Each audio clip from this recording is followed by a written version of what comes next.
I stand to oppose the bill in its entirety. I will start with the principal object of the bill, Mr. Speaker.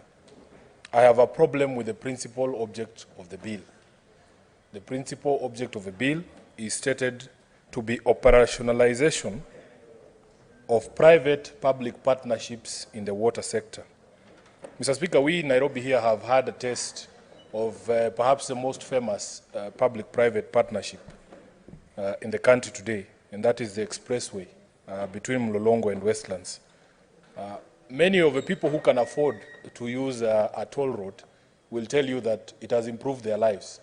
But for the many people in Nairobi who cannot afford to pay toll, I can tell you that the feedback is that the expressway has actually made commuting between Mlolongo and Westlands on the old road extremely difficult and even harder than it was before the expressway was built. Mr. Speaker, this is in addition to a debate we had here last year where the public had to fork out extra money. I think it was about 19 billion shillings for the rehabilitation of the old Mombasa Road. This is after the private partnership was already in operation and the people with money were enjoying the services of the expressway because they could afford it. Mr. Speaker, I am not against privatization per se, and privatization is not bad in every instance. But I honestly believe that there are some sectors and some things that we should not privatize because of the negative effect it has on the public sector delivery of those same services. I remember when privatization of education began, and many will argue for and against privatization in the education sector.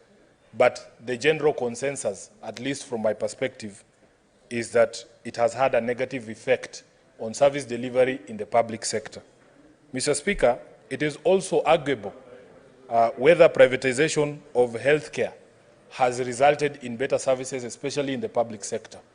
Anytime you introduce commercial interest in essential services, Mr. Speaker, the public service, the free service always suffers. So here we are discussing privatization in the water sector. Privatization in the water sector, for me, is undesirable for many reasons. But, Mr. Speaker, those who said water is life knew what they were talking about. If you cannot afford water, you basically cannot afford life. If we are going to be made to pay for life, which is essentially what we are being told is going to happen with the privatization of water, then we are making life itself more expensive and more unbearable. I will give you the example of the water demand in Nairobi, Mr. Speaker. As of March 2022, our daily demand in Nairobi is 810 million liters per day. Mr. Speaker, this is against the installed supply capacity of 550 liters a day. We have a deficit of 260 million liters for the residents of Nairobi. Now, you imagine, Mr. Speaker, a situation where at least this 550 million liters of water a day is assured, not even assured, at least it is there on paper for the people of Nairobi. Now, with the passage of this bill, because it is assured because it is in the hands of the public sector, it is in the hands of Nairobi City Water Sewerage Company, which is an entity owned by the county government of Nairobi, which is an entity that belongs to the people of the county of Nairobi. Now, this bill passes and it says that a private entity, people with capacity and money, people with muscle, can be able to come and say, out of the 550 liters of water that Nairobi gets a day, we have the capacity to buy half of that amount of water. Say 200 million liters per day goes with a private entity because that is what you have empowered them to do through the bulk purchases that are being proposed in this amendment. What that does is that the public can only rely on Nairobi Water to supply 300,000 liters of water per day because 200,000 are now in the hands of a private company. Then what happens to that private company? Those private companies will not prioritize the majority of the people of Nairobi who cannot afford to buy water, even at the current rates that have been imposed by the Nairobi City County Water and Sewerage Company. Mr. Speaker, you will be commercializing life itself in this city so that those with the capacity to buy the water, just like the people who can be able to afford to fly over the poor on the expressway in Nairobi are doing right now, will be able to purchase all the water that is available in Nairobi, and the people will suffer, the ordinary people who are the majority in this county. Mr. Speaker, this is why I'm saying that this is one of those areas that should not be commercialized, that in fact it is an essential service. You must distinguish between essential services and other services. The people of Nairobi can survive in traffic, but you cannot survive without water, Mr. Speaker. Number two, there is no provision, having painted that picture, Mr. Speaker, there is no provision that will then determine that or put in place a mechanism for equity. Yes, you have the financial muscle to buy all the water in Nairobi, but should we allow you to do it because you have the capacity to do it? What happens to all the other people who are not able to be loaded onto this private entity that will be supplying water? So the equity mechanism, I don't see it in the bill. It would have been nice if they were told that for you to get that commercial enterprise, you must develop extra capacity. Extra capacity has to be developed first before we give you contracts to supply water commercially. But if they are coming to eat into the already or the current installed capacity, which I've already demonstrated to you, already has a deficit, then we're going to have problems, Mr. Speaker. Thirdly, Mr. Speaker, I had opportunity to have a conversation at some point with the Director General of the Nairobi City Water County, Water and Sewerage Board, Engineer Muguna. And he tried to explain to me, now that this is already a scarce commodity, how do you determine who gets water and who doesn't? And there is a very complex matrix that they use there, Mr. Speaker. Of course, you will see that they will prioritize important security installations. They will prioritize the CBD because they want to encourage businesses to happen. You don't want major conferences happening at, say, the KICC, international conferences, and then there's no water in the CBD. You don't want to have a situation that you don't have water at your international airports, for instance. You have seen the outrage that follows when there is a blackout at JKIA. The same for water because it's an essential commodity. And then you come to the regions in Nairobi. Who gets water on which day? Who doesn't get water on what day? Because we are already facing a deficit, Mr. Speaker. So this commercialization, I believe, is going to make Engineer Muguna's work even worse. If you take away any single drop of water from the capacity that is installed right now, the people at Nairobi Water are going to have a problem on who gets water on which days and who doesn't get water, and there are going to be people who will not get water at all, simply because the commercial interests, the commercial entities that will be running that water supply will be determining who gets that water, and it is going to be a commercial relationship. If you have the money, you will get the water every time in the quantities that you want. But if you are not able to afford, you are on your own. Fourthly, Mr. Speaker, there is a concern about the loss of revenue to the entities that are owned by the county government. Mr. Speaker, loss of revenue also translates to loss of jobs. Many workers currently working at the county-owned water services companies are concerned, Mr. Speaker, that once you shift a bulk of the supply of water to private hands, there is no guarantee that their jobs will continue to be tenable.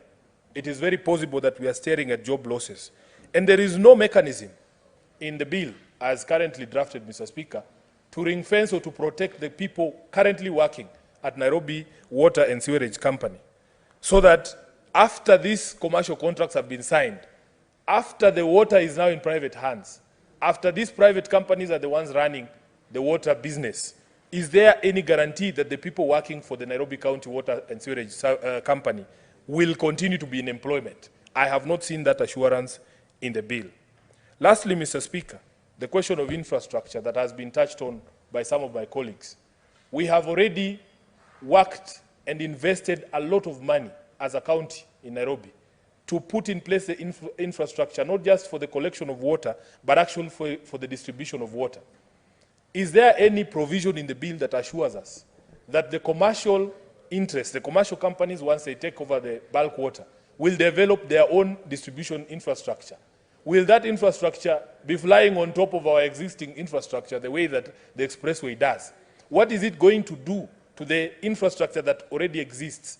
If there are disruptions in service because of ongoing construction of parallel infrastructure, who is going to bear the cost of repairs? Are we going to be told again as taxpayers in Nairobi to bear the cost of repairs to our existing infrastructure because of construction of new infrastructure, just like we were told to bear the cost of repairing the old Mombasa Road? I have not been assured in the current bill that any of those things have been thought about. Mr. Speaker, I had my governor, Johnson Sakaja, just recently in a church service, saying that we have secured as a city 15 billion shillings for new water projects, which is to increase the capacity of the city county to be able to provide this precious commodity. I don't know where that leaves us. Is this 15 billion shillings supposed to be for the people of Nairobi, for the development of the capacity of Nairobi City Water and Sewerage Company, or we are doing this so that we can be able to enable private entities to come in as suppliers of water? Mr. Speaker, there's a project that is ongoing called the Northern Collector Tunnel. At the completion of the first phase, we are expecting an additional 140 million liters of water per day. That is going to maybe dent the deficit of 220 million liters a day by about half. There is still need for development of further capacity for the people of Nairobi to enjoy water on a daily basis in the quantities that they desire. What is going to happen if this bill becomes law? Mr. Speaker, I want to stop there because I am not convinced. I am not convinced, in addition to the questions raised by my colleagues about the fact that this being a devolved function, the national government is overreaching. It's overreaching in its attempt to manage the water sector, yet the fourth schedule of the Constitution specifies water and water services as a devolved function. Therefore, Mr. Speaker, with those few remarks, I stand to oppose the bill in its entirety, and I've heard people telling us that if you are unhappy with provisions of the bill, you can bring amendments. I am one of those people who has brought amendments to bills that I thought were unfavorable, unconstitutional, and overreaching in their provisions. But those very same amendments have been defeated here. And the question I'm asking myself, how do you amend something that is fundamentally flawed from the beginning? I want to convince my colleagues that please don't tell us to amend something that is unconstitutional. You don't amend something that is unconstitutional to make it constitutional. You throw it away, you throw it out. That is the only solution for unconstitutional provisions of a bill that, such as the one that we are dealing with here. I thank you, Mr. Speaker, for the opportunity. Thank you, Senator Sifuna. Senator Roba.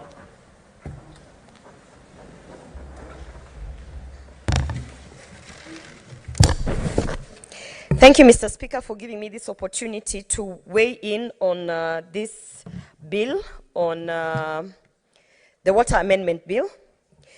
Mr. Speaker, before I either oppose or support this bill, I want to say that my biggest worry with this bill is that we are taking away from devolution, that we are going back to centralizing matters that have already been devolved.